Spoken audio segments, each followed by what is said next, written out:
In the year 1325, on the fertile plains of northern Italy, two powerful city-states stood locked in a bitter, protracted feud. Modena and Bologna, though geographical neighbors, were divided by centuries of ingrained political and territorial rivalry, each fiercely vying for regional supremacy and influence within the fragmented Italian peninsula's complex landscape. Modena, a staunch Ghibelline stronghold, fiercely supported the Holy Roman Emperor, dreaming of imperial unity across the fragmented states. Its citizens, hardened by constant skirmishes and border conflicts, valued their independence and autonomy above all else. Life within its robust walls was one of constant vigilance, yet also vibrant commerce and a unique local culture. Across the border, just a short distance away, lay Bologna, a powerful Guelph city staunchly allied with the Pope and the Papal States. Wealthy and politically influential, Bologna was a renowned hub of learning, home to one of Europe's oldest and most prestigious universities. Its citizens believed deeply in papal authority, often clashing violently with their imperial-leaning Modenese neighbors. For generations, these deeply entrenched political allegiances fueled a simmering, ever-present conflict. Frequent border raids, strategic cattle rustling, and petty insults were commonplace occurrences, each incident adding fresh fuel to the smoldering fire. This underlying tension was a constant shadow over daily life, always ready to ignite into open hostilities at any moment. In the sweltering summer of 1325, Modenese forces ventured deep into Bolognese territory, a deliberate and overt provocation.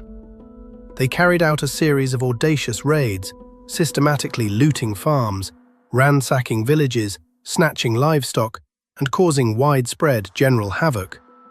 These acts were not just about plunder, they were strategic challenges. Each calculated raid was a direct challenge to Bologna's perceived authority and territorial integrity, a pointed test of their patience and resolve. The Bolognese council, already seething from numerous previous provocations and encroachments, fiercely debated how to respond. Their city's honor and reputation were unequivocally at stake, and the clamor for decisive, retaliatory action grew louder with each passing day. Amidst this intensely charged and volatile atmosphere, a seemingly minor incident escalated far beyond all reasonable expectation. A small, audacious group of Modenese soldiers, emboldened by their recent successful incursions, slipped into Bologna itself under cover of darkness. Their target was not a treasure chest or a strategic fortification, but something far more mundane, yet symbolically potent. Under the cover of darkness, they raided a public well, not for its water, but for its bucket. A simple, ordinary wooden bucket used by the townspeople daily. They snatched it, retreating triumphantly back to Modena, seeing it as a harmless prank, a symbolic jab. But to the proud Bolognese, this was no laughing matter at all. The brazenly stolen bucket was a profound, undeniable insult, a desecration of their communal property, and a potent symbol of their city's dignity. Word of the theft spread like wildfire, igniting widespread fury throughout the city. The sheer audacity of the Modenese was unbearable to their citizens. Urgent demands were dispatched to Modena. Return the bucket immediately or face severe consequences. Bologna wasn't merely asking, they were issuing a direct, unequivocal threat of war. The Modenese, however, found the entire affair highly amusing and dismissed the ultimatum. They defiantly refused, mocking Bologna's exaggerated outrage over such a trivial item. They defiantly considered the bucket a legitimate war trophy, a tangible testament to their daring and a symbolic representation of Bologna's perceived weakness. This jape, however, pushed an already volatile situation past its absolute breaking point. This seemingly insignificant wooden object had now unequivocally become the immediate flashpoint for a full-scale war between the two city-states. Bologna, determined to avenge the profound insult and reclaim their dignity, rallied its powerful allies from across the Guelph League. A formidable army of 30,000 men, a diverse mix of heavily armored knights, disciplined foot soldiers, and experienced mercenaries, was swiftly assembled. This military expedition was not merely about a stolen bucket, it was about reclaiming lost honor and asserting definitive dominance over their bitter rival. Under the seasoned command of General Passerino Bonacolsi, the massive Bolognese army marched decisively towards Modena, their objective clear: crush the Modenese forces, forcibly reclaim the infamous bucket, and teach them a definitive, unforgettable lesson in territorial respect. The sheer size and formidable composition of the army indicated the extreme gravity of their warlike intent. Modena, though significantly outnumbered, with only about 7,000 battle-hardened men, defiantly refused to back down from the impending conflict. They hastily fortified their defenses, preparing for the inevitable brutal clash with their much larger foe. The spirit of Modenese defiance was palpable throughout the city, their collective resolve strengthened by the perceived injustice and affront to their sovereignty. On the crisp morning of November 15, 1325, near the strategic castle of Zappolino, the two massive armies finally met in open battle. What followed was one of the largest and bloodiest confrontations of the entire Italian Middle Ages. The clash was brutal, with both sides fighting with fierce determination, driven by centuries of accumulated animosity and pride. Despite being vastly outnumbered, the Modenese soldiers fought with incredible ferocity and unwavering discipline. Driven by deep-seated civic pride and a centuries-old rivalry, they pushed back stubbornly against the overwhelming Bolognese onslaught. The battle raged for hours, a brutal, visceral testament to the intense passions ignited by a seemingly simple, stolen wooden object. Against all conventional military odds, the significantly smaller Modenese force achieved a decisive, stunning victory.